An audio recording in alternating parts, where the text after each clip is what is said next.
in exposure, there is this sense, usually on a visceral level, very real sense, very quick, very automatic, this feeling that I'm going to die. That the sense of exposure can viscerally feel like I'm going to die. You might not think that and you might not feel that, but your response that exposes that feeling might be defensiveness, attacking the other person's character, shutting down, making yourself wrong, fawning, fight, freeze, hyper-arousal.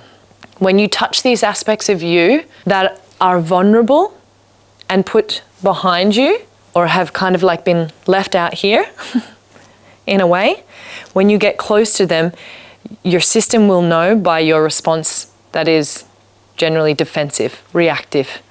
It reacts to. And there are ways in which it will avoid being in contact with that. So it's like we avoid contact with that part that truly wants to be or actually needs the most presence. But we'll avoid it because it's the edge and it feels, in a way, with that exposure, I'm going to fucking die. So or we attack, or the mind goes into blame or shame or judgment, right? So this is an indicator that we're right at that edge, is that like almost that panic or that anger or that rage or that, aggression or that shame or that helplessness. These are indicators that we're right at the edge of that thing that we need to breathe and open to. Breathe and open to and feel and allow. Breathe and open to. Because it's only through our expansion, our opening to that feeling that we're going to fucking die and be slaughtered and be demolished and annihilated. It's when we go, holy shit, but that we really, then after moving through that intensity, that we will really meet ourselves in that place. Because we need to know we can get through that experience of feeling of, we can even say metaphorical death by ourselves, and that we're still okay. Adam got the calling for it and was like, let's go. That's not always the way. Often people will get that calling, they'll be like, fuck that. Their intuition will be like, we got to leave this relationship, and it's like, fuck no. What about the kids? What about money? What about my sense of security? But I want love, but it's going to be, and then the head goes off.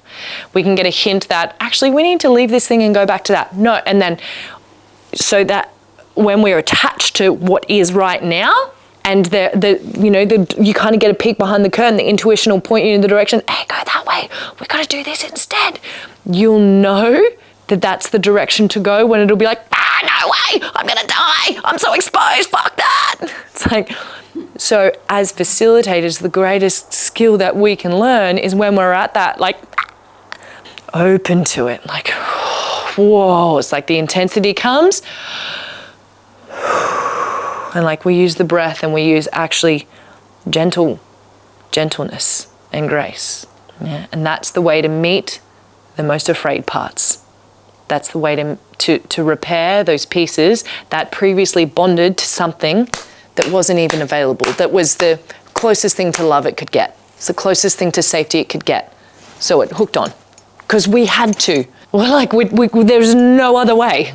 So it's like, cool, where we're seeing that we still are hooked in that loop of the thing that was an imitation of, or the closest thing to love or safety that was available, we want to off for a second, which leaves us in full exposure and feels really uncomfortable, and bring it back to self.